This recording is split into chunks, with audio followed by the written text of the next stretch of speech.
안녕하십니까. 당신도 할 수 있다. 쇼이캔 TV 대신 독서하는 남자 대동남입니다. 이번에 소개시켜드릴 책은 일상이 가뿐해지는 마음 정리법이라는 책입니다. 바로 들어가 보도록 하겠습니다. 근데 좀 들어가기 전에 원래 주말에 보통 제가 이제 작업을 하고 영상을 올리는데 지난주에 작업은 해놨는데 이제 영상을 이제 좀 못 올렸어요. 예, 로스 그거 하고 나서.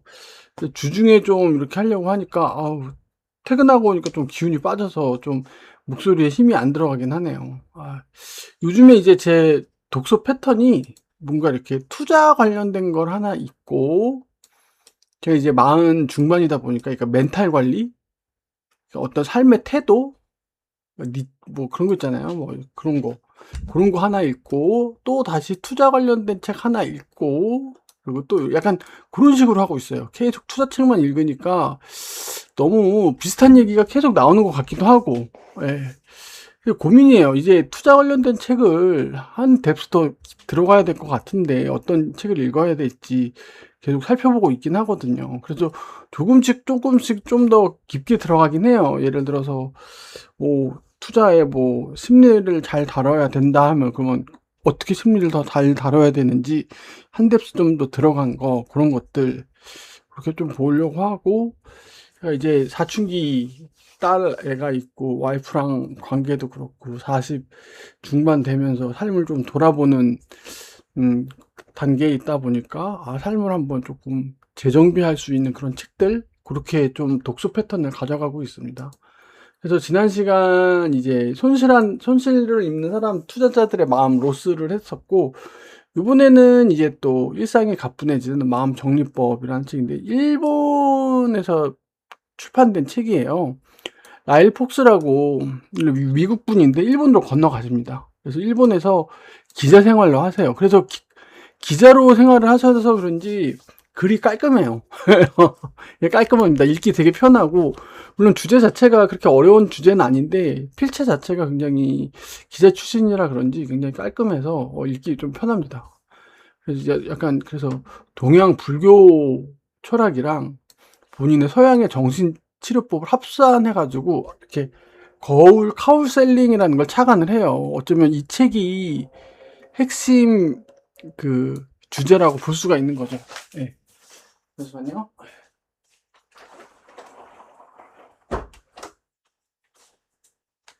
제가 이 책 말고 다른 책에서도 그 거울 보기 그 효과에 대해서 나온 적이 있었잖아요. 자화상 그리기, 거울 보기 수업. 그렇죠. 거울 보기 수업이었죠. 그걸 보면서 자기 얼굴을 보면서 거울 보기 수업에서는 자기 얼굴 보고서 막 눈물을 감추지 못했다. 막 그런 얘기도 있었잖아요. 근데 이분은 이제 아예 그 거울 카운셀링이라는 이 기법을 만들어서 거의 이 책은 이제 그거에 대한 책이라고 보시면 돼요. 그래서 일단 1장은 쓸데없는 불안감을 정리하는 방법, 어수선하게 엉킨 마음을 푸는 시간, 일상이 가뿐해지는 5일 마음 정리. 이게 이제 그 거울 카운셀링을 하는 5일 수련법이에요. 훈련법. 요 5일 동안 요걸 하면서 거울 카운셀링을 익히는 거죠. 방 정리처럼 마음도 매일 정리. 굉장히 되게 중요한 말들이죠. 요즘 마음이 얼마나 중요해요. 마음을 다스리는 게 굉장히 중요하고. 이게 회사 생활, 가족 간의 관계, 그리고 투자에도 다 적용이 되는 거예요. 마음을 다스린다는 게. 마음을 다스리는 게 결국 자기 자신을 다스리는 거고, 자기 자신을 다스리는 게 그거고, 자기의 인생을 다스리는 거니까. 이게 말은 쉬운데 이게 되게 쉽진 않거든요.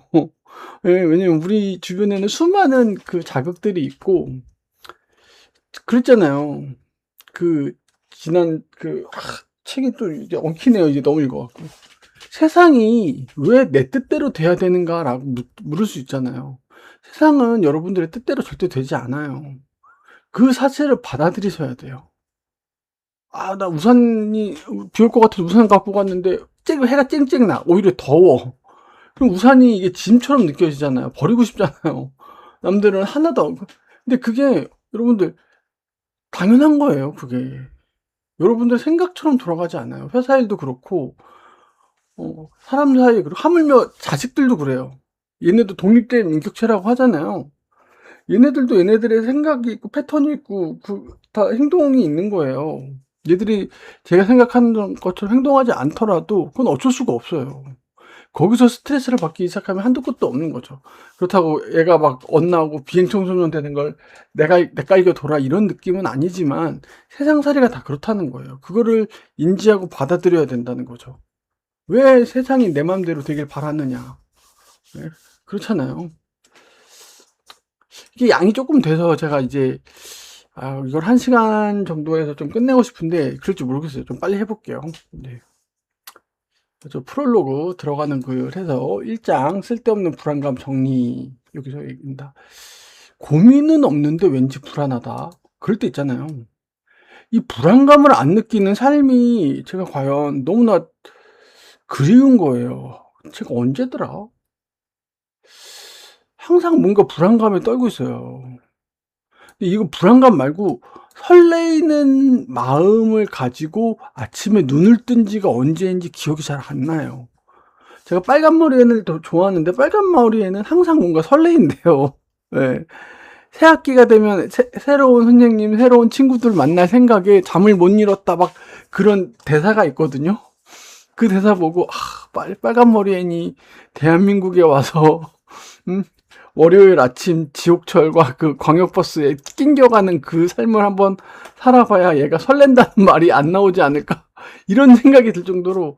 근데 저 스스로도 아침에 눈을 떴을 때 불안감이 하나도 없고 뭔가 가슴이 약간 살짝 두근거리면서 그 뭔가 이렇게 미소가 지어지게 기분 좋게 일어난 적이 언제인지 잘 기억이 나지 않을 정도예요.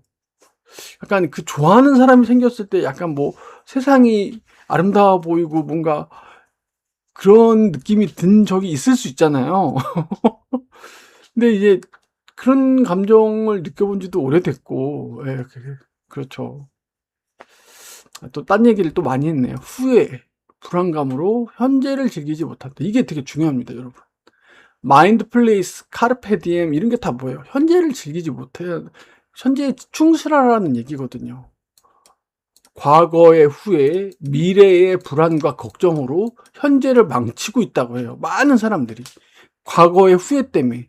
이미 지나간 일인데 어떻게 손을 쓸 수가 없는데 후회를 하면서 지금 이 시간을 허비하고 있는 거예요. 그리고 아직 오지도 않을 미래에 불안하고 걱정을 하면서 현재 집중하고 현재 만끽해야 되는 지금 이 순간을 놓치고 있다는 거죠. 많은 사람들이. 근데 우리의 뇌가 그렇게 생겨 먹었다는 거예요. 우리의 뇌가. 안타깝게도 우리의 생존 본능과 우리의 뇌가 그렇게 생겨 먹었다는 거예요. 그래서 까르페 디엠, 마인드 플레이스 이런 개념, 소확행 이런 개념들이 나오는 거예요, 여러분들. 그래서 내 삶을 컨트롤 못하고 있다. 그래서 거울 카운셀링이 필요하다라고 얘기합니다. 거울은 뭐죠? 여러분들 스스로를 돌아볼 수 있는 도구예요. 네. 타인의 시선으로 평가받는 내 모습이 아니라 여러분들의 모습을 여러분들이 직접적으로 보는 거예요. 그 효과가 있다는 거죠. 그럼 거울 카운셀링이 뭐냐? 거울에 비친 자신에게 말을 걸고 같이 춤을 추고 이거 혼자 계실 때 하세요. 남들이 보면 쟤 미쳤나 보다. 얘가 회사 가고 야근 열심히 하더니 얘가 드디어 돌았구나. 이런 말 안 나오게. 그리고 정신 집중을 하는 거죠. 그렇게 되면 뭐다? 해방감과 안정감을 느낄 수 있다는 거예요. 이 불안한 삶에서 여러분들을 들여다보면서 이게 느낄 수 있는 거예요. 그래서 내 마음속을 들여다보기 위한 방법으로 거울 카운셀링을 얘기를 합니다. 예. 행복은 뭐예요? 이미 내 안에 있다. 그 파랑새 제가 MBC에서 했던 무슨 만화인데 파랑새를 찾아가는 그 뭐라고 그랬죠? 남매라고 해야 되나? 엄청 모험을 해요, 걔네가. 그 파랑새 그 유래 유명하잖아요. 그 행복 파랑새를 잡으려고 온갖 진짜 집에서 나와가지고 그 누구한테 잡혀가고 온갖 고생을 하거든요. 그 마지막 회가 그랬던 것 같아요. 보니까 자기 집 뒷뜰인가가 나무에 파랑새가 있는 거예요. 네. 행복은 파랑새가 상징하는 게 행복이잖아요, 여러분들. 내 안에 있어요. 멀리 가서 찾는 게 아닙니다. 내 안에 있습니다. 내 안에. 자신과 마음의 평안이 행복이라는 거예요. 돈이 많고 10억 부자, 그래, 나 불안해도 좋고, 어쩔 줄 몰라도 돈이라도 좀 많아보고서 불안해보자. 저도 약간 그런 마인드가 있긴 하거든요. 그러니까 불안해도 좋아. 누가 내 금고 훔쳐갈까봐 불안에 떨어보고 싶기라도 하더라도 일단 돈이라도 많아보고 싶긴 해요. 그렇긴 한데 자신의 마음과 평안이 결국 행복이고, 그건 뭐야? 파랑새처럼 내 안에 있다는 거예요. 진정 나를 사랑하는 것이 행복의 지름길이요. 세 개의 인격체. 이 세 개가 뭐죠, 여러분? 트리니티라고 하는데, 뭐 성경에서 나오는 삼위일체 그런 느낌은 아니긴 한데, 이 책의 목표는 세 개의 인격체를, 삼위일체를 하는 거다. 여기서 완전한 나라는 개념이 나옵니다. 완전한 나는 완벽한 나가 아니에요. 완벽한 건 뭐죠? 신에 필적하는, 아무런 실수도 하지 않는, 모든 걸 다 할 수 있는 사람이에요. 얼마이티한 사람이죠. 완전한 건 불안하고 기쁘고 뭐 나쁘고 좋고 실수하고 성공하고, 이 동전의 앞뒷면, 빛과 어둠처럼 이걸 다 갖고 있는 걸 완전한 존재라고 하는 거예요. 여러분들이 실수한 거 여러분들의 모습인 거예요. 근데 여러분들이 잘 해내는 모습도 여러분들인 거고, 그게 다 여러분들이 다 가지고 있다는 거예요. 어떻게 성공하는 모습만 있고 실수를 안 할 수가 있고 그럴 수가 있겠어요. 그래서 침착하게 대처하고 스트레스를 해방하고 결국엔 나아가서 뭐예요? 여러분들의 인생을 컨트롤하는 거다. 이 책이 목표입니다. 이 책이 목표. 그래서 1장이 쓸데없는 불안감을 정리하는 방법이죠. 예, 요것도 되게 중요합니다. 어떨 땐 현명하고 어떨 땐 바보 같은 나를 받아들인다. 이게 뭐예요? 현명하고 바보 같은 게 이게 완전한 나라는 거예요, 여러분들. 이게 어떻게 바보 같지, 항상 현명하고 항상 바보 같을 수가 있겠어요. 아무리 똑똑한 사람도 바보 같은 면이 있죠. 우리는 완전한 존재로 태어났다는 거예요. 완벽하지 않아요. 아름답고 추하고 현명하고 바보 같고 중립적, 이런다는 거죠. 그러니까 이거에는 옳고 나쁨이 없어요, 여러분들. 완전한 존재는 그렇게 생기게 태어난 거예요, 완전한 존재로. 근데 뭐예요? 사회화가 되죠. 이래야 돼, 저래야 돼. 사회가 주입하는 바람직한 모습들이 있거든요. 예. 근데 그걸로 이제 인식이 바뀌는 거예요. 완전한 나는 이미 내 안에 있단 말이에요. 근데 세상의 사회화로 인해 불안감을 느끼는 거예요. 부족하다, 결점이 있다고 느끼는 거예요, 여러분들. 여러분들 자체는 그 자체로 완전한 존재인데, 이래야 돼, 저래야 돼, 어떻다, 저떻다, 사회화된 그 규율과 그런 사회가 강조하는 모습에, 내가 불안한가? 내가 거기에 못 미치네? 계속 그렇게 불안하게 느낀다는 거예요. 그래서 이상적인 모습과 현실적인 모습 사이에 차이가 있겠죠? 그거는 선악의 문제가 아니에요. 근데 뭐라고? 그걸 선악이라고 평가받고, 강압받고, 억압받고, 은폐된다는 거예요. 이렇게 이상적인 사회가 원하는 이상적인 모습을 정해놓고, 거기서 제 현실 차이가 나잖아요. 그러면 계속 채찍질을 하는 거죠.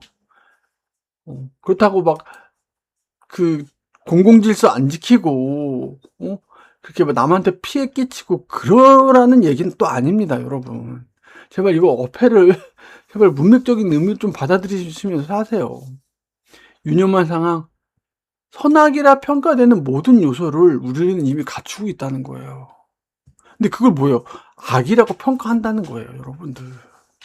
여러분들 자라낼 수 있다는 거예요. 그런 요소를 다 가지고 있어요. 제가 노란색으로 또 굵게 또 표시했죠? 거울 카운셀링의 목표가 뭐냐? 나쁘다, 단점이다, 부족하다라고 인식되는 부분도 그냥 나의 일부라고 받아들이세요.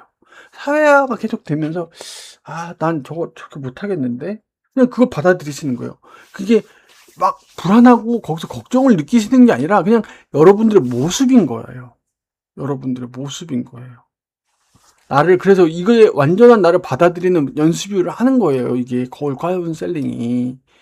그런 부족한 모습 자체도 나의 일부임을 받아들이는 연습을 하는 게 거울 카운셀링이거든요. 거기에 조건이 있다는 거죠. 생각하지 않아야 돼요. 우리가 생각이 너무 많아요. 이게 쇼펜하우어도 그런 얘기를 했습니다. 인간이 평생을 짊어지고 가는 저주, 이성적이라는 사고가 어찌 보면 신이 인간에게 준 탁월한 능력이기도 한데, 이게 또 동전의 양면처럼 저주이기도 해요. 이 이성적이고 생각을 갖고 있기 때문에 걱정을 하기 시작합니다. 예.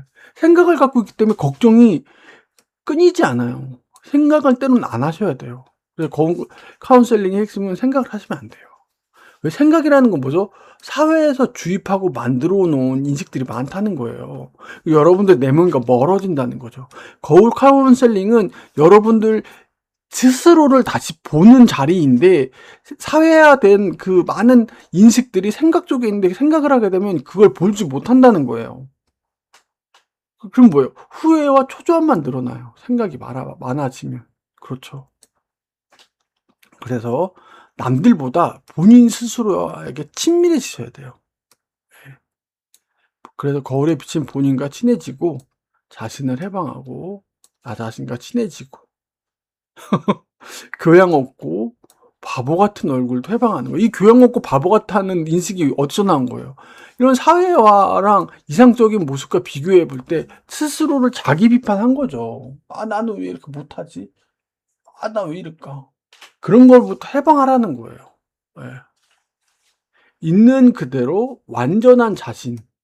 이게 완전한 자신입니다. 완전한 자신. 네.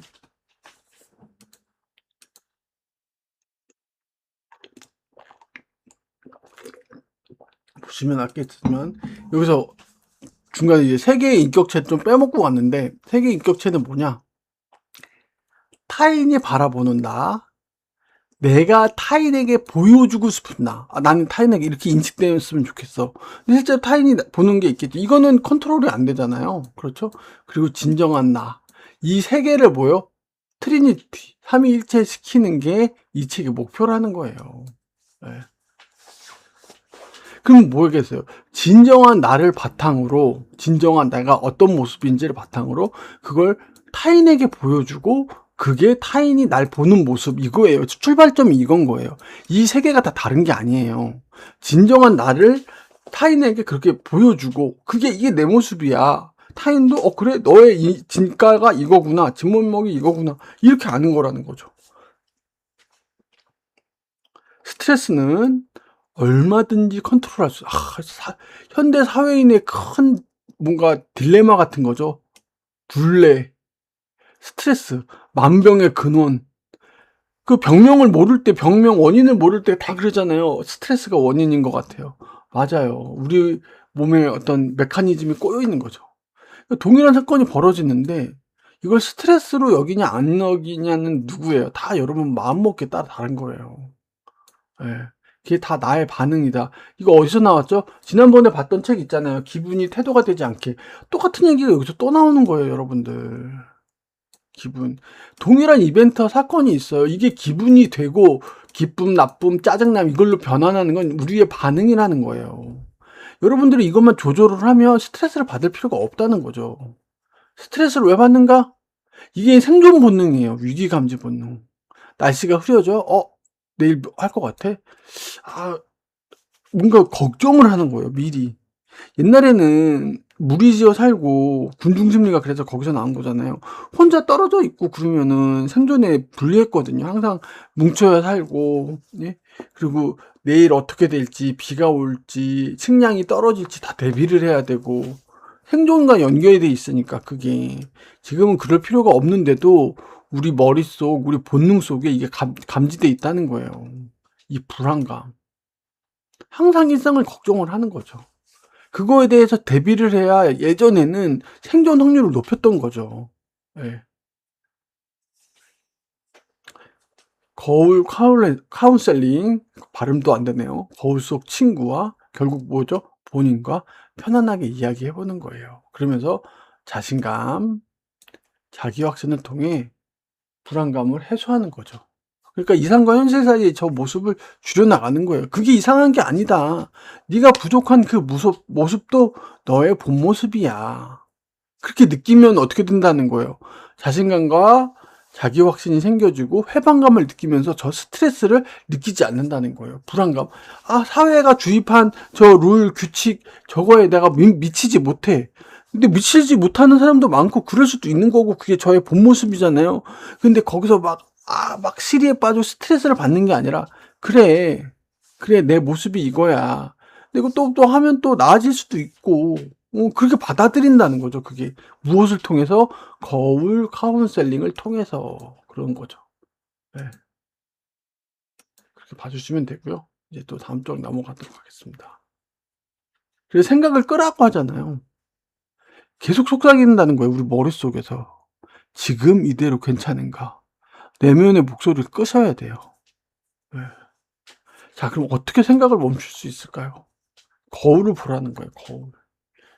머릿속에서 속삭이는 그 목소리를 듣는 게 아니라 거울을 바라보고 여러분들의 내면을 보는 거예요. 여러분들 스스로를 본다고요. 생각을 멈출 수가 있어요. 네. 나를 가장 잘 이해하는 건 나 자신이다. 그래서 거울 치료가 어디서 왔냐면 불교의 명상이랑 서양의 정신치료법을 좀 합산한 거예요. 네. 그래서 본인에 대한 부정적인 이미지가 강한 사람일수록 스트레스 강도가 높다는 거예요. 진짜 스트레스 강도가 안 높은 사람들이 제가 봤어요. 야, 쟤는 멘탈이 강하다. 근데 그게 흉내 내는 게 아니에요. 원래 그렇게 태어난 사람들이 있고 성장 배경이 어떤지 모르니까 그냥 툭툭 털고 뒤로 돌아가는 사람들이 있어요. 아유, 진짜 멘탈 강하다. 근데 멘탈 강한 척을 하는 건지 그런 건지 모르겠는데 진짜 그런 사람들이 있거든요. 정말 부러워요. 그리고 자기 자신에게 공감하고 스스로를 좀 용서하셔야 돼요. 이게 되면 뭐예요?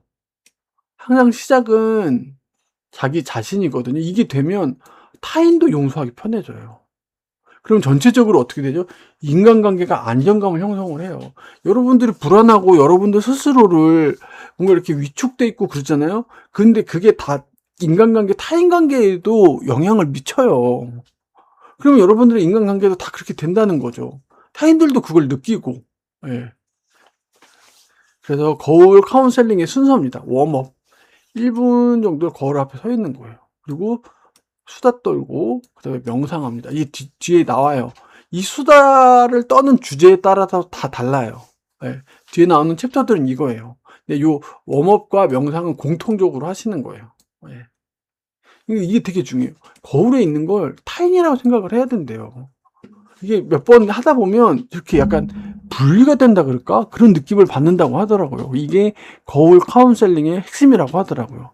거울 속에 있는 본인과 현실 속에 있는 내가 분리가 돼서 타인처럼 느껴지게 해야 된다는 거죠.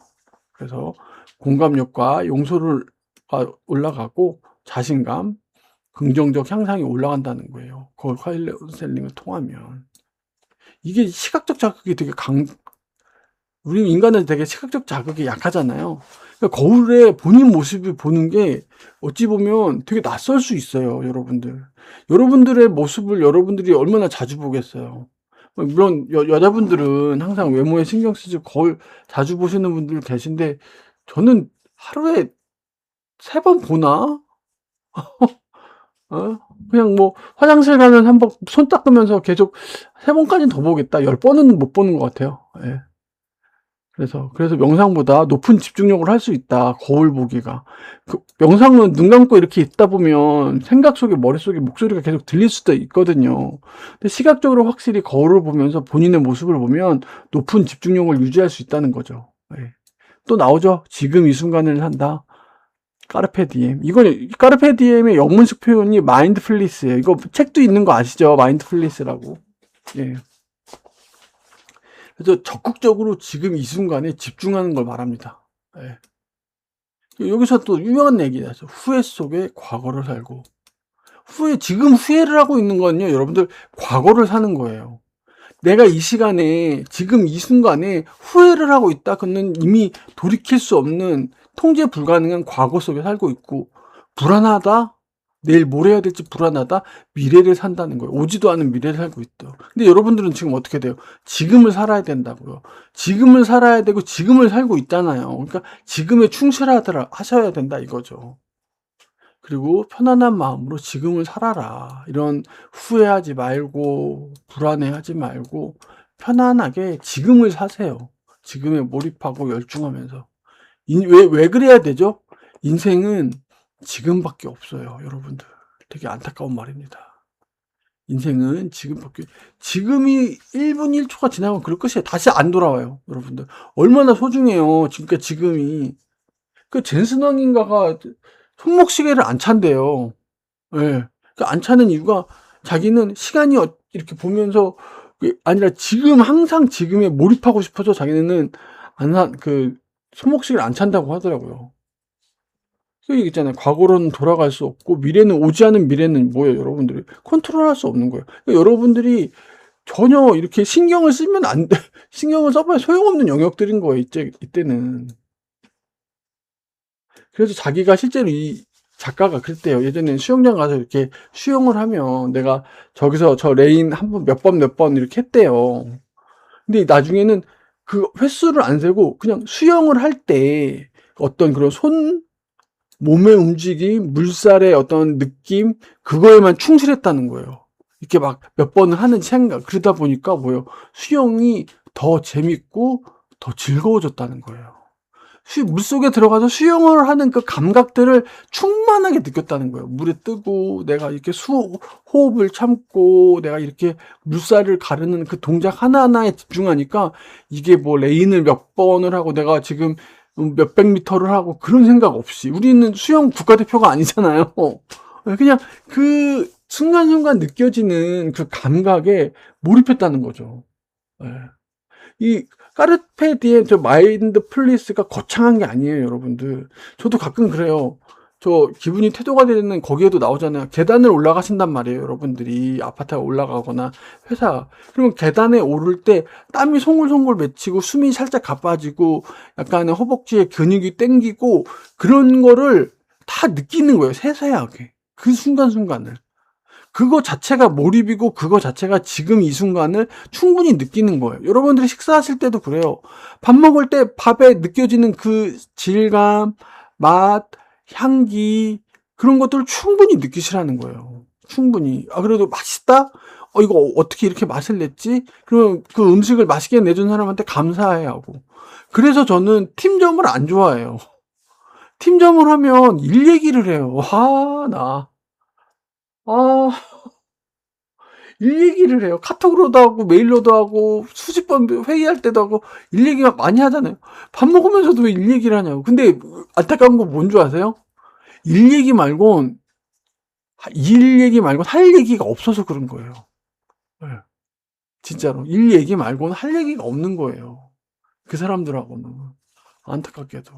그렇다고 막 자기 신상을 노출하는 막 떠버리고 그럴 필요는 또 없는 거잖아요. 너무 개인사를 노출하는 것도 그렇고.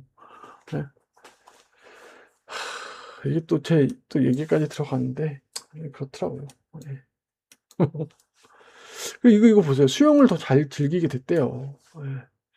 거울 카운셀링의 목적 마인드 플리스라는 거죠. 네. 지금 이 순간을 즐기는 게 거울 카운셀링의 목적이에요. 여러분들의 내면을 보고 여러분들의 자신감을 얻고 지금 이 순간에 집중하기 위한 거죠. 개인의 행복 추구는 뭐죠? 이기적, 자기 중심적 회귀가 아니며 사회의 행복으로 이어진다는 거예요. 여러분들이 개인의 행복 추구라는 게 아무데나 가서 똥 싸고 공공장소에서 그 핸드폰으로 크게 통화하고 이게 개인 행복이 아니라고요. 제발 좀 그렇게 생각하지. 내 멋대로 하는 게 개인 행복이 아니라고요, 여러분들. 여러분들이 설령 그렇게 해서 행복감을 느낀다? 여러분들 수준이 그 정도밖에 안 되는 거예요. 여러분들이 행복이라고 느끼는 그걸 행복이라고 느끼잖아요. 여러분들의 행복은 저급한 행복이에요. 그거는. 네, 이렇게 말씀을 드리고 싶어요. 이걸 꼭 이렇게 곡해하는 사람들이 있어요. 나 행복해. 나 아무 데서나 방구 끼고 나 아무 데서나 mp3 크게 듣고 주변 사람들. 근데 그 문제는 뭐냐면 여러분들 그렇게 해서 다른 사람들의 행복을 침해하고 있는 거예요. 그거는 공공장소에서 그렇게 하는 건. 그렇잖아요. 그 사람들도 행복할 권리가 있어요. 근데 여러분들이 내가 그렇게 큰 목소리 내고 내가 노력하게 한다고 내 행복을 추구하면서 다른 사람들 행복을 박살내고 있는 거죠. 똑같이 그런 식으로 해보면 어떻게 돼요? 사회의 행복이 깨지는 거죠. 그런 식으로 하면. 네, 그런 식으로 하면. 특정 국가를 제가 이렇게 디스하고 싶진 않은데, 약간 이런 모습을 보이는 특정 국가가 있잖아요. 거기는 국민성이 다 그렇게 돼버리는 거예요. 내가 중심인 나라. 어딘지 알겠. 걔네들은 다 그런 거예요. 그러니까 이기주의가 팽배해지는 거죠. 내가 행복하다고 느끼는 거예요, 내가. 그럼 너도 그래? 나도 그래? 그러면 어떻게 돼요, 사회에는? 이 사회 비용이 높아지는 거예요. 사회가 혼란스러워지고. 예. 또 딴 얘기 했네요. 생각과 잡념이 발생을 한대요. 그리고 자신의 눈을 바라보세요. 거울을 보면서. 깨달음의 종을 설정하는 거예요. 틴낙한 스님이 하신 건데, 노란색으로 제가 좀 해놨죠. 호흡을 조절하고 3초 들이마시고 2초 내뱉으세요. 3초, 2초면 돼요. 예. 해파리 수면법하고는 조금 좀 다른데, 일단 3초 들이마시고 2초 내뱉으시고 의식적으로 미소를 지으세요. 이거 되게 중요해요, 여러분들. 여러분들 행복하기 때문에 미소 짓기보다 미소 짓기 때문에 행복하다라는 말, 유명한 말 아시죠? 이게 되게 중요해요. 웃으세요. 웃으면 복이 와요. 이 말이 왜 있을까요, 도대체? 웃는 얼굴에 침 못 뱉는데 이런 얘기가 도대체 왜 있을까요? 남을 위한 걸까요? 웃는 모습을 보고 남들이 행복해지라? 아니에요. 웃는 모습 자체가 여러분들을 위한 거예요. 여러분들 그 명심하세요. 미소 짓잖아요. 그건 결국 본인을 위한 거예요. 욕하지 말라 그러죠. 왜 그러죠? 남한테 욕하면 이 사람들 공격하는 것 같아. 남들을 공격하지 말라고 하는 걸 아니에요. 욕하지 말라는 게 여러분들을 위한 거예요. 이 욕이 여러분들한테 돌아온다니까요. 입 밖으로 낸 욕이 여러분들한테 꽂혀요. 그러니까 욕을 하지 말라는 게 여러분들을 위하는 거예요. 왜 화를 내지 말라 그럴까요? 남한테 화를 내서 상처 입혀서, 물론 그런 영역도 있는데 화를 내지 않는 게 여러분들의 이로움이에요. 그 화가 여러분들한테 돌아온다니까요. 제가 요즘 이런 책 읽으면서 계속 하는 게 그래요. 욕하거나 화내면 안 되겠다. 여러분들이 여러분들을 사랑하시잖아요. 이 세상에 어찌 보면은 가장 소중한 존재잖아요. 물론 자식들도 소중하고 와이프도 소중해요. 함유병 그 의사 선생님은 그러더라고. I love me. 자기는 자기를 제일 사랑한대요. 대놓고 그렇게 말씀을 하세요. 맞아요. 여러분들을 아끼고 사랑하잖아요. 그럼 욕하지 마시고 화내지 마세요. 욕하고 화내는 건 여러분들 스스로를 다치게 하는 거라고요. 그렇게 마음을 먹잖아요. 그럼 욕하고 화내는 게 줄어들어요. 확실히. 예. 그게 남을 위해서라기, 물론 그렇게 하면 남들도 좋아지죠. 욕을 안 하고 화를 안 내면. 그거는 2차적인 혜택인 거고, 1차적인 혜택은 결국 여러분들을 위한 거예요. 욕하지 마시고 화내지 마세요. 저는 이걸 진짜 꼭 느끼고 있어요. 그리고 화가 난다? 그러면 마법의 주문을 외워요. 제가 만든 마법의 주문. 기분이 태도가 되지 않게, 그 책에서도 나온 건데, 어떤 거냐면 화가 나요. 뭔가 안 좋은 감정이 느껴져. 그러면 이렇게 되뇌이세요. 저는 이렇게 되나요. 감정이 지금 어떤 감정이 들었어요. 지나간다. 감정이 지금 지나가고 있다. 이게 중요해요. 지금 지나가고 있는 거예요. 저를 스쳐 지나간 거예요. 저는 이 감정을 붙들고 있지 않을 거라는 거예요. 화가 났어. 와이프가 무슨 말하고 아이들이 인사 안 했어. 근데 안 좋은 감정이 들었어. 그냥 지나가는 거예요. 그냥 지나가는 거. 지나가게 냅두세요. This shall pass away. 그 존 보글의 이 또한 지나가리라는 그런 느낌인데, 거기서 차관한 말이긴 해요. This too shall pass인데, 이 또한 지나가리라. 거기서 약간 그 차관해서 감정에다 요걸 좀 해본 거죠. 감정이 지금 지나간다. 이렇게 해보시면 돼요. 그래서 저는 요 파트 오면서 되게 와닿았어요. 미소 짓기라고 머릿속으로 되뇌거나 소리내어 말해보세요. 이거 되게 중요해요. 미소 지어라, 미소 지어라. 감정이 지금 지나간다. 미소 짓기, 미소 짓기. 말버릇처럼 하세요. 네. 나에게 발생하는 불안, 걱정, 부정적 감정 컨트롤을 할 수 있다는 거예요. 첫 장부터 되게 와닿았어요. 자신을 사랑하는 일부터 시작해라. 나를 사랑해요. I love me. 행복한 사람은 자기 자신과 친밀해요. 그리고 자기 자신을 사랑하는 사람이 고민이 있을 때 거울 속에 친구에게 질문을 하라는 거예요. 나 고민이 있어. 이렇게 수다를 떠는 거죠. 그 거울 속에 나랑. 그다음에 또 명상을 또 하고 자아를 또 발견하는 과정을 거치는 거예요. 네. 거울 카운셀링을 성공시키기 위한 건 거울 속 자신에게 좋은 이미지에 이름을 지어주세요. 그는 꽃이라는 시 알죠? 그가 내 이름을 불러주었을 때 난 꽃이 되었다 그러잖아요. 이름이 되게 중요한 거예요. 너의 이름이라는 일본 애니메이션도 있죠? 네, 이름을 지어주셔야 돼요. 저는 이름을 하나 지었어요. 원래 제가 쓰는 그 예전에 이름이 있었는데, 그 스타워즈에 나오는 약간 그 애나킨이었어요. 근데 스타워즈의 다스베이더가 애나킨인데 너무 기구하고 좀 어릴 때는 그런데 이런 긍정적인 이미지를 해주기 위해서 저는 벤자민이란 이름을 지었습니다. 벤자민. 이 벤자민이 어디서 나올까요? 브래드 피트의 벤자민의 시간은 거꾸로 간다라는 영화가 있어요. 진짜 인생 영화거든요. 제가 너무나 좋아하는 케이트 블란쳇이랑 우리 빵형 브래드 피트가 나오는 영화인데 컨셉이 약간 타임레스랑 비슷한데 애가 할아버지로 태어나요. 시간을 역행해요. 얘 혼자. 점점 젊어져요. 그러면서 케이트 블란쳇을 어릴 때 만나고 유년 시절이 지나고 둘이 사랑하는 연인이 되고 또 그러면서 하고 결국엔 케이트 블란쳇이 할머니가 되고 얘는 나이를 거꾸로 먹잖아요. 아기가 돼요.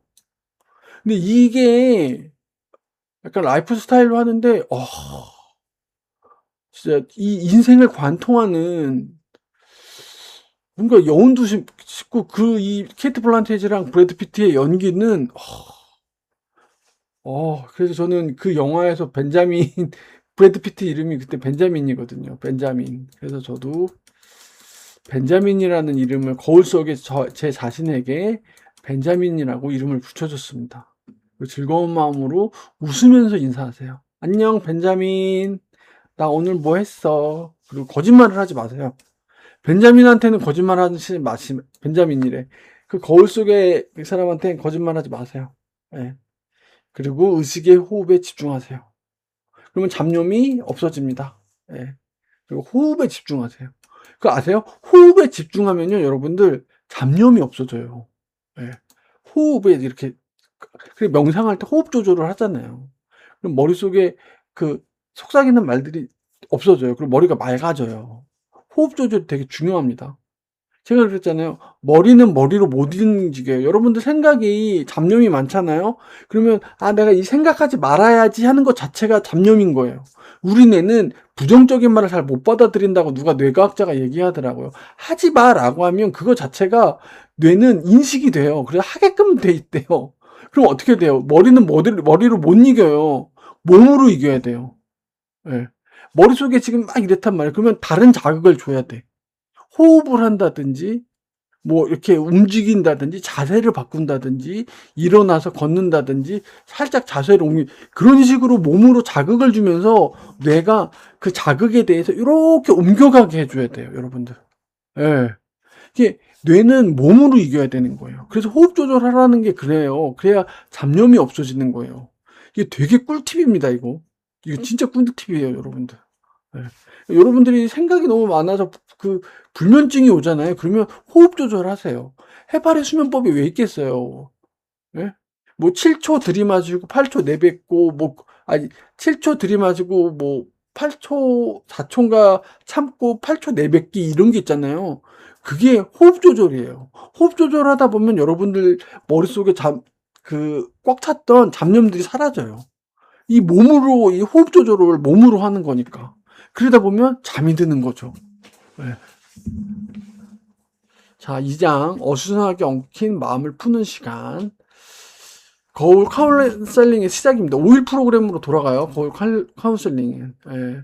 핵심의 3요소는 뭐죠? 한 15에서 15분 정도. 타인이라고 느끼는 게 제일 중요해요.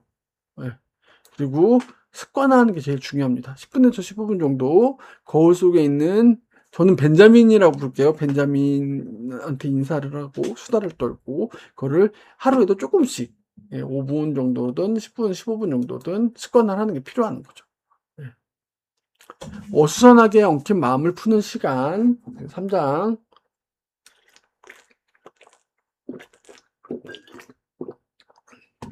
제목이 똑같네요. 또 잘못 썼네.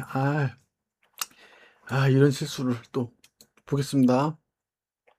13개의 규칙이 있어요. 좀 많죠. 좀 많은데 컨디션이 좋아야 돼요. 컨디션이 그리고 조용한 개인 공간. 휴대폰은 끄시고 매일 시간대를 조금씩 바꿔도 좋아요. 기분 전환인 거죠. 복장을 바꾼다. 지루함을 방지하는 거죠. 왜냐면 거울 속에 있는 타인이 맨날 똑같은 옷이 아니라 바꿀 수도 있는 거잖아요. 상방신입니다. 상반신이 보일 정도의 큰 거울을 하세요. 초반에는. 나중에 이게 익숙해지잖아요. 그럼 손바닥만한 거울을 보고도 이 거울 카운셀링이 가능해져요. 근데 초반에는 상반신이 보일 정도, 욕실 거울 정도 있죠? 그렇게 하시면 돼요. 그리고 타이머를 좀 써주시고, 바른 자세. 두려워하지 마세요. 괜히 어색하고 쭈뼛쭈뼛거리고 그리고 습관화하고. 나를 해방시킨다는 게 뭘까요? 타인으로 생각하고 인격을 부여하래요. 근데 이게 거울 카운셀링의 핵심인데 처음에는 이게 안 돼요. 이게. 하다 보면 이게 거울에 있는 그 벤자민을 인격을 부여하고 성격도 생기고 그렇게 되는 거죠. 그리고 그 사람하고 뭐가 된다? 친한 친구가 된다. 그래서 꼭 이름을 붙여주셔야 돼요, 여러분들. 이름을 안 붙이면요, 얘랑 친해질 수가 없어요. 얘를 타인으로 생각할 수가 없다고요. 이름 붙이기 전에는 그냥 저의 이름을 쓰는 애잖아요. 걔한테 저와 다른 이름을 붙여주세요. 그리고 거울 속 자신의 조언에 따른다. 최고의 상담가가 된다는 거예요, 얘가. 어수선하게 엉킨 마음을 푸는 시간이래요. 일상이 가뿐해지는 5일 정리 프로그램. 일단 5일 정도를 하는 거예요. 일주일 정도. 처음에는 수다 떨기를 뭐죠? 감사에 대해서 하는 겁니다. 웜업. 1분 정도 자신의 눈을 바라보는 거예요. 긴장을 푸세요. 그러면서 점점 이게 유체 이탈하듯이 거울 속에 비친 나랑 처음에 붙어 있다가 이게 살짝 떨어지는 느낌이 난대요. 그리고 수다를 떠는 거예요. 뭐죠? 뭐에 대해서? 5분 동안 감사에 대해서. 폼 잡을 필요도 없고 거짓으로 포장할 필요도 없어요. 왜? 이 세상에 누구보다 저를 더 잘하는 게 누구예요? 거울 속에 있는 벤자민이에요. 저는 벤자민이라고 이름 붙였어요. 벤자민이라고 하면은 거울 속에 그 비춰진 모습이라고 생각하시면 됩니다. 이름을 지어주고 인사한다. 그리고 감사의 주제로 수다 떤다. 벤자민, 나는 오늘 저녁으로 국물떡볶이랑 야채튀김 4개를 먹었는데 오늘은 야채튀김이 굉장히 잘 튀겨져서 국물떡볶이에 잘 퍼지지 않고 맛있게 먹고 왔어. 그래서 나는 그 분식집 사장님한테 감사하고 싶어. 이런 것도 있을 수도 있는 거잖아요. 사소하지만. 그리고 이제 명상을 해보는 거죠. 그러면 걱정거리의 90%는 실제로 일어나지 않아요. 여러분들의 마음속에 싹트고 있는 걱정거리의 90%는요. 발생하지 않고요. 나머지 10%는 뭐예요? 여러분들이 걱정해봐야 컨트롤할 수 없는 거래요. 거의 대부분이 그렇다는 거예요.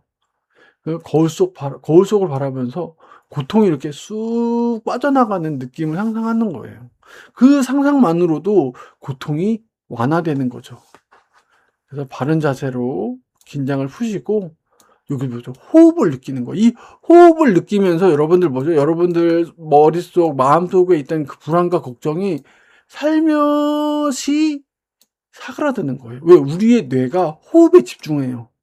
이거에 쏠려 있던 우리의 뇌와 정신이 호흡을 이렇게 하잖아요. 이쪽으로 와 있는 거예요. 천천히 내쉬기. 4분 정도 하는 거죠.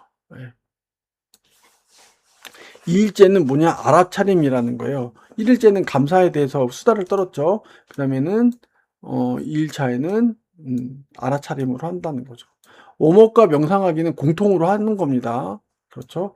그럼 이제 알아차기는 어떻게 하냐? 바깥 세상과 내면의 세계를 알아차린다는 거예요. 스마트폰에 빠진 몽유병 환자처럼 바깥 세상과 차단된 삶을 산다는 거예요.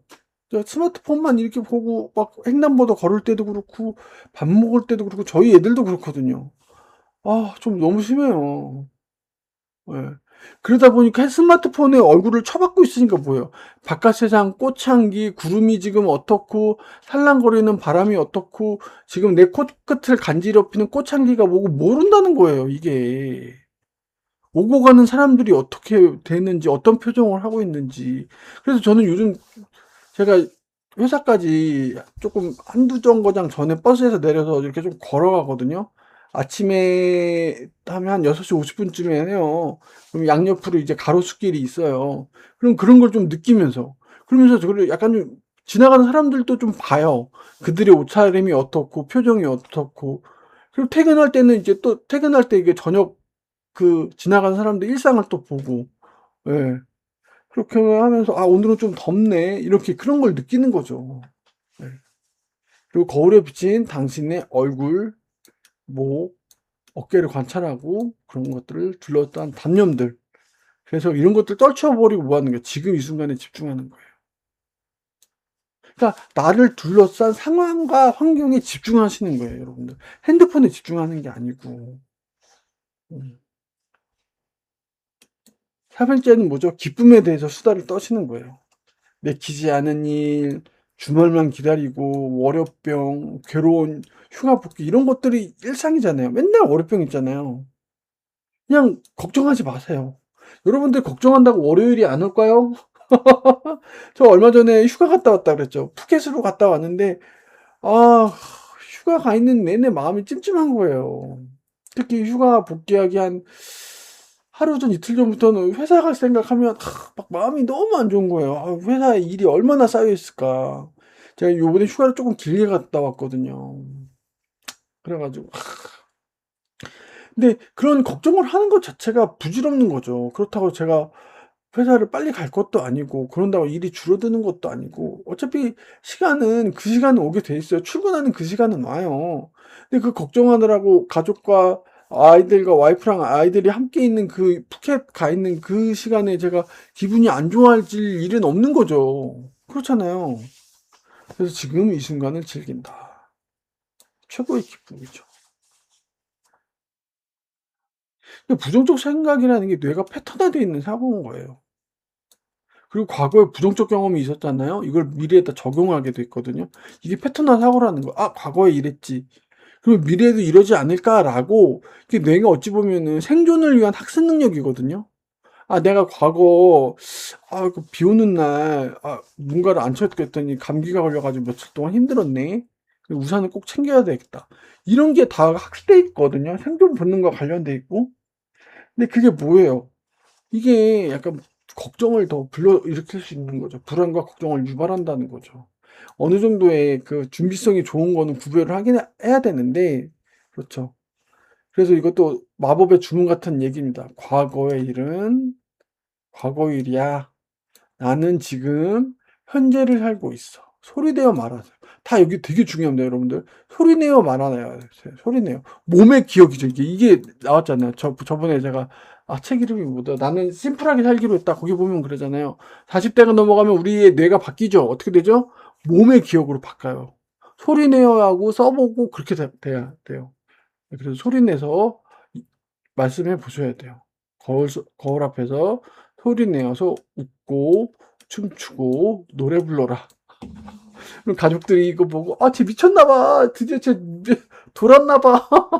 뭐 그렇게 오해가 되지 않도록 하시고요. 예. 이거 어려운 주제, 가장 어려운 주제 용서입니다.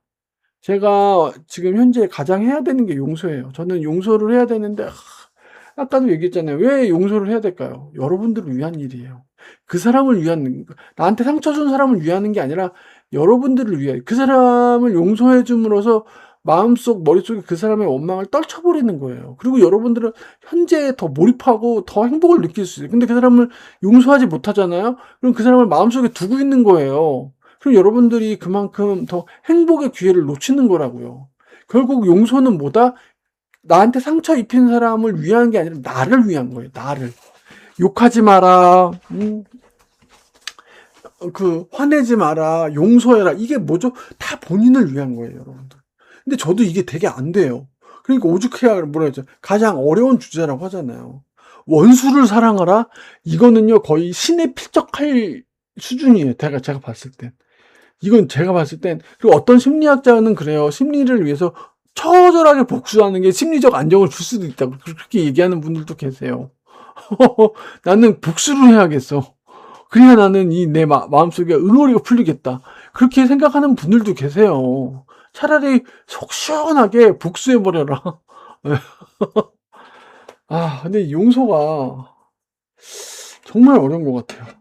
왜냐면, 자, 보세요. 감사, 알아차림, 이거는 그냥 나 혼자 하면 돼요. 나한테 일어난 일, 나한테. 근데 용서는 뭐죠? 다른 사람과의 관계예요. 예. 이게 난이도가 높은 거예요. 그러니까. 실망, 용서, 이런 거 있죠. 다른 사람과의 관계에서 오는. 나 혼자서 막 그런 게 아니라, 원인 제공이 이쪽이었던 거잖아요. 그렇잖아요. 원인 제공이 이쪽이었던 거잖아요. 근데 이걸 내가 용서한다? 어, 우리의 뇌는 어처구니 없어 하겠죠. 내가 잘못한 건 저놈인데 왜 나는 피해자야. 그렇게 생각할 거 아니에요. 용서라는 건 내가 피해를 받았다고 생각을 하는 거잖아요. 근데 그거를 내가 용서한다? 쉽지 않은 영역인 것 같아요. 저도 용서를 해야 되는데 쉽지가 않아요. 네. 또 빨리 가겠습니다. 명상의 글. 지금 나는 아주 안정되고 편안한 상태, 나를 둘러싼 환경으로부터 자극을 받고 내가 살아있다는 것을 확실히 느끼고 있습니다. 명상에 들어갔을 때 요 글을 한번 떠올려 보시라는 거예요. 이 책이 좋은 게 뭐냐면 요런 거에 되게 잘 돼 있어요. 확실히 일본에서 이렇게 출판된 책들을 보면 굉장히 구체적입니다. 예. 내 자신이 좋은 환경에 있다는 걸 감사하며 나는 완전한 존재입니다. 완전한 존재가 뭔지 앞에서 설명드렸죠. 주변 사람들로부터 사랑받고 있고 내가 사랑하는 사람이 또 오타네요. 있다는 것에 감사합니다. 내 주변 모든 것을 스쳐보내지 않고 세밀하게 느끼고 살아있음을 느낄 수 있습니다. 내 인생은 근사하고 아름답습니다. 제가 명상의 글을 이렇게 소개시켜드린 이유가 이게 분량도 있는데 너무 글이 마음이 편안해져요. 이거를 줄줄이 외울 수는 없는데 포인트만 잡고 이렇게 여러분들이 명상을 할 때 그렇게 하세요. 내 인생은 근사하고 아름답습니다. 이 말을 하는 지금 이 순간에도 저도 마음이 편해지는 것 같아요. 여러분들도 그렇게 생각하세요. 인도 영화 그러잖아요. 새 얼간인가? All is well. 모든 것은 잘 될 거야. 이게 마법의 주문이에요, 여러분들. 마법의 주문입니다. 마법. All is well. 이게 진짜 이 주문이 그 영화 좀 그런 거 별로 안 좋아했는데 이거 보면 그러면서 뭐죠? 나는 안전하다라고 느끼세요. 불안감을 떨치시라고요. 네.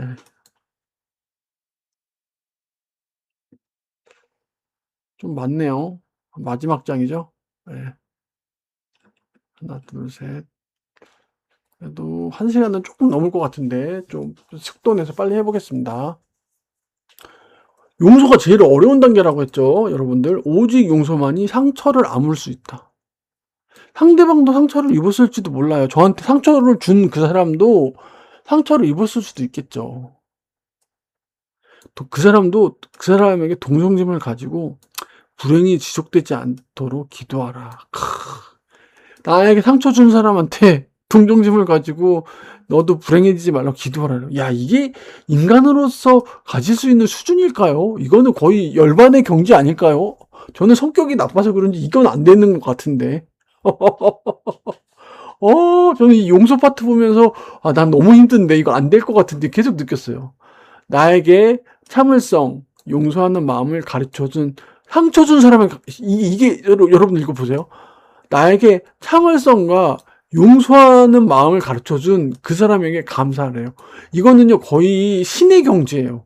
원수를 사랑하라 그 지경이잖아요. 와, 이게 가능해요? 와, 나한테 상처를 줬어. 내가 너를 용서하고 내가 참았다. 감사하다. 이렇게 느끼라고? 와. 인간의 본능이 뭐예요? 반격, 복수, 이해는 이해로의 대응이라고요, 여러분들. 이거는요, 인간 유구한 역사를 관통하는, 이해는 이는 뭐예요? 함무라비 법전에도 나오는 거예요. 인간 태초의 함무라비 법전에도 나오는 이해는 이라고요. 그 인간의 본능에 역행하는 거예요. 역행 중에서도 최고의 수준. 이게 가능하냐고요. 와, 이거를 하라? 용서를 하라? 와. 일단 되받아치고 싶은 악한 감정이 증폭시키죠. 예. 때로는 뭐죠? 그냥 두 번째 반응 모르는 척 무시하는 거예요. 넓은 마음으로 용서한다. 1번도 2번도 결국에는 여러분들의 가심에 응어리가 남아있어요. 3번을 하라는 얘기예요, 이 책은. 1, 2번은 뭐죠? 스트레스가 나온다는 거예요. 본인을 위한 선택이에요. 여러분들 되게 중요한 얘기예요. 넓은 마음으로 용서를 하는 건 뭐예요? 결국 나를 위한 일이에요, 여러분들. 그러니까 저도 용서가 참 어렵고 하기 싫거든요. 근데 그게 결국 나를 위한 일이라는 거예요. 남을 용서하는 게 결국 나를 위한 거예요. 그 사람을 위한 게 아니고 나를 위한 거라고요. I love me. 저는 저를 너무 사랑하기 때문에 용서를 하고 싶어요. 나를 위한 선택이니까. 왜? 그 사람을 용서하면 그걸로 인해서 스트레스로 벗어날 수 있다고요. 내 마음속에서 그 사람을 내려놓을 수가 있다고요. 네. 스트레스를 벗어나 너그러운 사람이 되기 위해 필사적으로 노력이 필요하대요. 이 유명한 말이 나오죠. 타인을 용서해야 자신을 용서할 수 있게 된다. 이거는 자기 합리화랑 다른 거예요. 이게 타인을 용서하지 못하는 마음에서 자기를 용서한다? 그건 기만이에요. 그건 자기 합리화예요. 타인을 용서할 수 있는 사람이 여러분들의 어떤 잘못된 거, 부족한 것도 충분히 용서할 수 있는 거예요. 사람은 누구나 실수하고 있고 여러분들도 제 스스로도 누구에게 상처를 줄 수 있어요. 그럼 죄책감이 들겠죠. 근데 그거를 여러분들 스스로가 용서를 하려면 어떻게 돼요? 여러분들도 타인을 용서할 수 있어야 된다는 거예요. 이거는 거의 진짜 어디 불경 성경에 나올 그 정도 수준의 그 열반에 이르는 그 정도 수준이지 않을까 싶어요, 저는. 그러니까 제일 어렵다고 하죠, 이게. 그래서 좋은 면, 나쁜 면 전부를 포함한 완전한 인간성을 회복하는 길이래요. 와. 남을 용서한다는 수준이 어느 정도의 달관한 수준인지 알겠죠? 완전한 인간성을 회복하는 길이래요. 여러분들, 남을 용서한다는 건요, 어마어마한, 진짜 인간성이에요, 진짜. 어마어마한 인간성이에요. 와, 이게, 그래서 용서의 글을 따왔습니다. 용서가 하기 너무 힘들잖아요. 이걸 주문처럼 외워보는 거예요. 나는 당신을 용서합니다. 이걸 반복해서 말하라는 거예요. 이게 뭐예요? 나는 당신을 용서한다는 게 뭐예요? 그 사람을 마음속에서 내려놓는다는 거예요. 여러분들이 해방되는 거예요. 나에게 은혜를 가져다 준다는 거죠. 내 자신을 위한 거예요. 나는 당신을 용서합니다. 계속 되뇌이세요. 네. 내가 상처 준 일, 피해를 준 일, 죄책감, 이런 모습 또한 나의 일부다. 그렇죠? 그걸 본인 스스로가 용서하는 거예요. 그리고 죄책감으로부터 탈출할 수 있는 거예요. 그래서 스트레스가 없어지는 거죠. 남을 용서해야 본인이 저지른 잘못, 실수, 죄책감도 용서할 수 있는 거예요. 결국 남을 용서하는 건 나를 위한 일이라는 거죠. 굉장히 거의 정신 수양 최고 수준이지 않을까 싶어요, 저는 이게. 끝판왕 느낌? 용서는 거의 끝판왕 느낌 같아요. 예. 5일째는 이제 공감입니다. 모든 인간에 대한 배려심, 따뜻한 마음, 증오심, 분노로 인한 상처 입은 사람들을 바로 자기 자신이라는 거예요. 상처 주는 사람들을 보면 본인이 괴롭기 때문에 상처 주는 사람이 많다는 거예요. 그리고 거울 속 자신의 눈을 자주 바라보면서 공감을 하라는 거죠. 여러분들이 여러분 스스로에게 공감을 하잖아요. 그러면은 타인의 그것도 공감할 수가 있는 거예요. 네. 거울 카운셀링은 핵심은 뭐다? 내 스스로, 내 내면을 들여다보는 거예요. 그렇게 되면 뭐예요? 여러분들이 완전한 인간성을 회복하게 되고, 이를 기반으로 타인 간의 관계에서도 좋아진다는 거죠. 지금 이 거울 카운셀링이 5일에 걸쳐서 이렇게 해놨잖아요. 굉장히 구체적으로 돼 있거든요.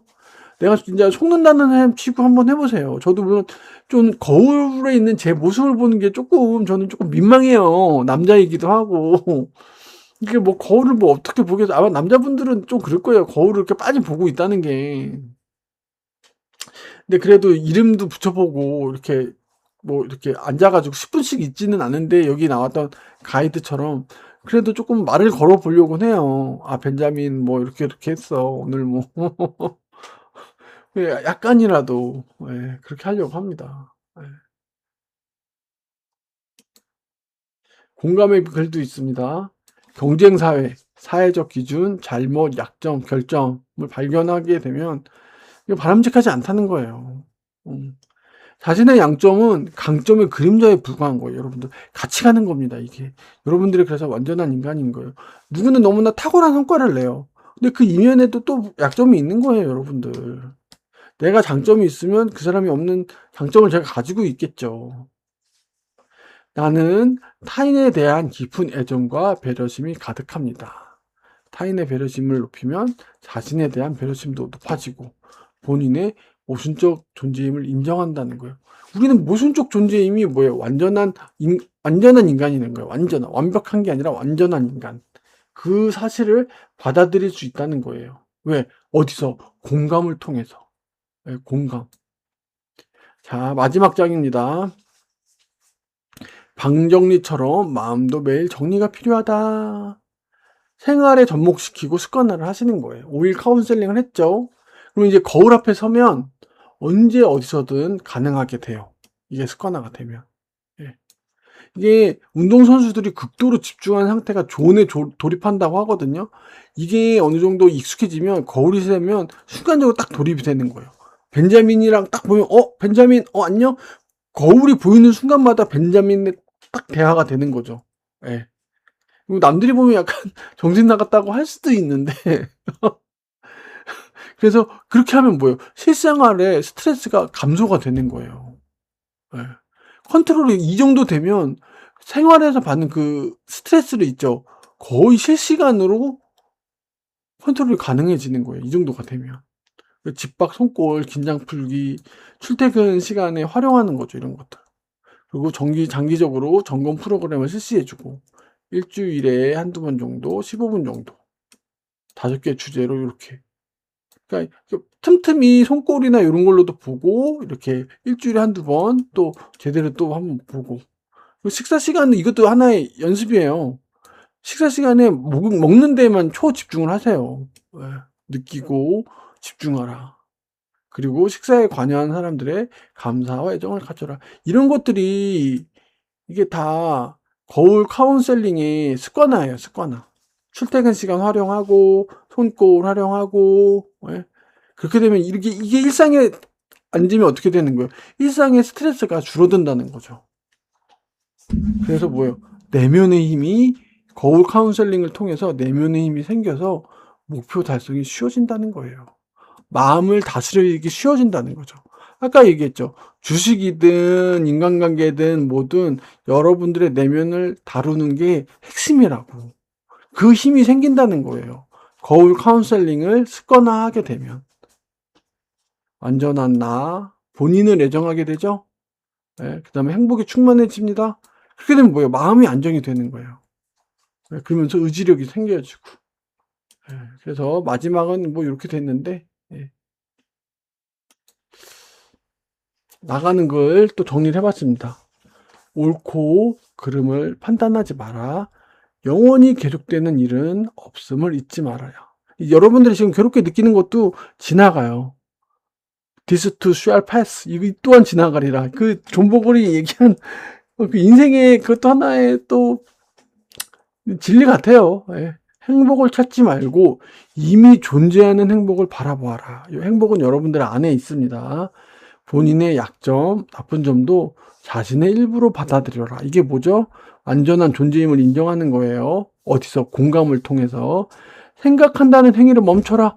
이게 쇼펜하우어에서도 나왔어요. 생각을 하지 마라. 얘가 뭐야? 불안과 걱정만 키운다는 거예요. 자신을 알고 사랑하는 마음을 키워라. 타인을 사랑하는 마음으로 확대되는 거예요. 나를 사랑해야 남을 사랑할 수 있는 겁니다. 타인을 용서하라. 그러면 뭐죠? 자신을 용서하라. 나를 사랑하는 게 타인을 사랑하는 걸로 가요. 용서는 뭐예요? 타인을 먼저 용서해야 돼요. 그래야 자신을 용서해요. 거꾸로예요. 그게 난이도가 높은 게 그거예요. 내가 나를 잘 컨트롤하면 돼요. 나를 사랑하고 나를 아껴주면 뭐예요? 타인을 사랑하고 타인을 아끼게 돼요. 근데 용서는 뭐예요? 타인을 먼저 사랑해야 돼요. 타인을 먼저 용서해야 돼요. 그래야 제가 제 스스로를 용서할 수 있는 거예요. 그게 방향이 정반대인 거죠. 그래서 제일 어렵다고 얘기하는 거라 걸 수 있습니다. 거울 속의 자신을 타인으로 인식하라. 이거 계속 강조하고 있죠. 거울 카운셀링에서 제일 중요한 겁니다. 거울 속에 있는 그 사람을 인격을 주고 솔직하게 하고 이름을 붙여주는 거예요.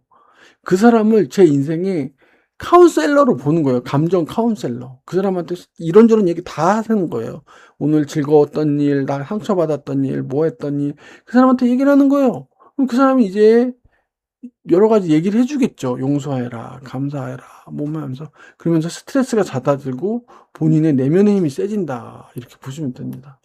굉장히 와닿는 구석들이 많았고, 이 이전에 읽었던 뭐 쇼펜하우의 그 40대에 있는 쇼펜하우에 나왔던 얘기, 기분이 태도가 되지 않게 하는 그 책들하고도 굉장히 비슷한 얘기들을 하고 있어요. 근데 여기 이 책은 특히 거울 카운셀링이라는 되게 구체적인 솔루션을 제안해주고 있거든요. 확실히 요거 책은 한번 구매해보셔도 따라해보시는 것도 굉장히 좋습니다. 설령 이 거울 카운셀링을 따라하지 않으셔도 이 안에 있는 이 글들이 있잖아요. 굉장히 와닿고 좋아요. 그렇기 때문에 한번 봐주시면 좋고, 그리고 실제로 이 책 아마존 재팬에서 화제의 도서가 됐습니다. 예. 일본에서 출간된 책인데, 그렇게 됐고요. 이게 주말이 아니고 퇴근하고 나서 이제 영상을 하다 보니까 제가 목소리도 좀 잠기고 힘이 좀 없었는데, 그래도 1시간 정도 남짓해서 좀 정리를 해봤습니다. 그래서 일단 일상이 가뿐해지는 마음정리법, 어쩌면 되게 제목이 1차원적일 수 있는데 이 책은 조금 추천을 드리고 싶어요. 그리고 요즘 마음 어렵거나 힘드신 분들 많잖아요. 저뿐만이 아니고. 그래서 이 책을 좀 보시면서 조금 위로를 삼고 아마 습관화가 된다면 큰 힘을 얻으실 수 있을 것 같긴 합니다. 예, 또 긴 시간 또 봐주셔서 감사합니다. 당신도 할 수 있다 쇼이킨 TV 대신 독서하는 남자 대동남이었습니다. 감사합니다.